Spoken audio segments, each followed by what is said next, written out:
Sahabat setia Gowori yang dikasih Tuhan, Shalom. Hari ini adalah Senin 11 November 2024. Kita mengawali pekan ini dengan penuh semangat dan dengan penuh rasa syukur. Hari ini kita bersama dengan seluruh gereja merayakan peringatan wajib Santo Martinus dari Tours, seorang uskup. Martinus lahir di Sabaria, Hungaria Barat pada tahun 316.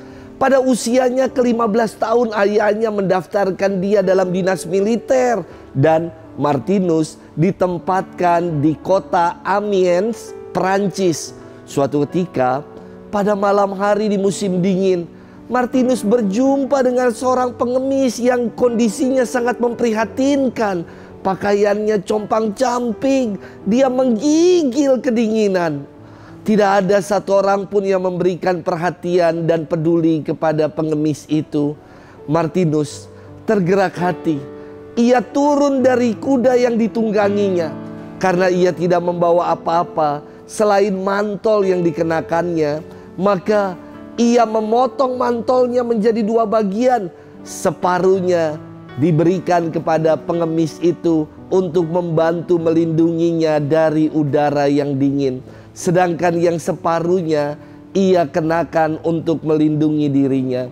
Pada malam itu juga Yesus bersama dengan sejumlah malaikat Allah menampakkan diri kepada Martinus. Dalam penglihatan itu, Martinus melihat Yesus mengenakan potongan mantel yang separuh yang tadi diberikan kepada pengemis di gerbang kota Amiens. Perjumpaannya dengan pengemis yang adalah Tuhan sendiri membuat Martinus meninggalkan dinas militer dan memberikan diri seutuhnya bagi Tuhan. Ia ditabiskan menjadi imam dan pada usia 55 tahun ia diangkat menjadi seorang uskup. Santo Martinus wafat pada 8 November tahun 397 pada usia 81 tahun. Hari ini kita akan bersama-sama merenungkan firman Tuhan yang diambil dari Injil Lukas 17 ayat 1 sampai dengan 6. Mari kita siapkan hati kita. Haleluya, haleluya, haleluya. Hendaklah di dunia ini kalian bersinar seperti bintang-bintang, sambil berpegang pada firman kehidupan. Haleluya, haleluya, haleluya. Tuhan bersamamu dan bersama rohmu. Inilah Injil suci menurut Lukas. Dimuliakanlah Tuhan. Yesus berkata kepada murid-muridnya, tidak mungkin tidak akan ada penyesatan, tetapi celakalah orang yang menyebabkannya. Lebih baik baginya jika sebuah batu kilangan diikatkan pada lehernya, lalu ia dilemparkan ke dalam laut, daripada ia menyesatkan salah seorang yang lemah ini. Jagalah dirimu. Jika saudaramu berbuat dosa, tegurlah dia, dan jika ia menyesal, ampunilah dia. Bahkan jika ia berbuat dosa terhadapmu 7 kali sehari dan 7 kali ia kembali kepadamu dan berkata, aku menyesal, engkau harus mengampuni dia. Lalu para rasul berkata kepada Yesus, tambahkanlah iman kami. Tetapi Tuhan menjawab, jika kalian memiliki iman sebesar biji sesawi, kalian dapat berkata kepada pohon ara ini, tercabutlah engkau dan tertanamlah di dalam laut, maka pohon itu akan menuruti perintahmu. Demikianlah sabda Tuhan. Terpujilah Kristus. Sahabat setia Gowori yang dikasih Tuhan, Shalom.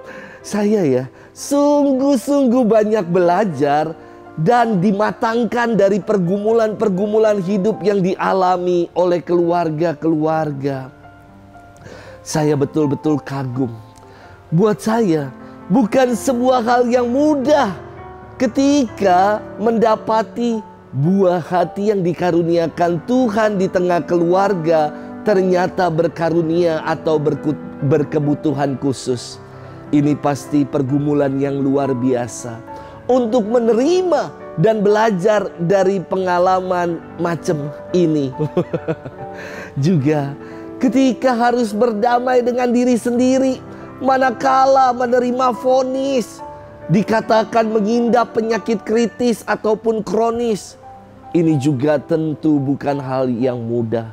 Maka saya bermenung dari pengalaman pergumulan-pergumulan yang saya dengar yang dihadapi oleh keluarga-keluarga.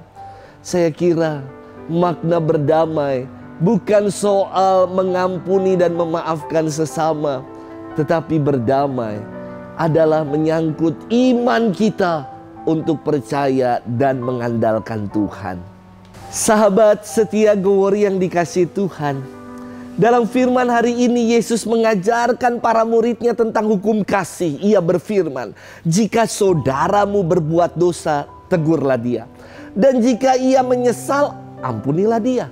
Bahkan jika ia berbuat dosa terhadapmu 7 kali sehari dan 7 kali pula ia kembali kepadamu dan berkata, aku menyesal, engkau harus mengampuni dia. Meluruskan kembali yang sesat dengan menegur dan mengampuni, inilah ajaran kasih Yesus. Bahkan secara ekstrim Yesus memberi contoh orang yang bersalah berulang-ulang namun menyesal. Kita harus mengampuni. Terkadang begitu sukar bagi kita untuk mempercayai dan mengampuni orang yang bersalah kepada kita, apalagi kesalahan itu dilakukan berulang-ulang. Namun inilah yang mau kita perjuangkan sebagai pengikut Kristus, yakni jangan bosan-bosan untuk mengampuni dan mengasihi. Allah pun gak pernah bosan dan tidak pernah berhenti untuk mengampuni dan mengasihi kita.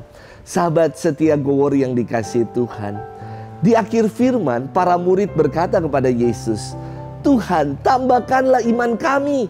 Dan Yesus menjawab, jika kalian memiliki iman sebesar biji sesawi, kalian dapat berkata kepada pohon ara, tercabutlah engkau dan tertanamlah di dalam laut, maka pohon itu akan menurut perintahmu. Artinya, jika kita punya iman, tidak ada yang mustahil bagi Allah. Iman haruslah bertumbuh, walau kecil seperti biji sesawi, namun ketika bertumbuh akan menjadi pohon yang besar. Hanya dengan iman kita bisa berdamai dengan keadaan, dengan sesama, dengan diri kita sendiri. Hanya dengan iman. Tanpa iman, saya kira kita sebagai manusia sukar sekali untuk berdamai dengan situasi, dengan orang lain, ataupun dengan diri kita sendiri. Maka jangan biarkan iman kita menjadi kerdil macam bonsai yang dipangkas hanya demi keindahan. Namun biarlah iman kita seperti pohon sesawi yang bertumbuh dan berdampak dalam kehidupan. Jangan pernah berhenti untuk mau berdamai, dan jangan pernah berhenti untuk mengasihi sesama. Sebab inilah yang Tuhan ajarkan kepada kita. Selamat bermenung. Tuhan memberkati kita selalu. Dalam nama Bapa dan Putra dan Roh Kudus. Amin.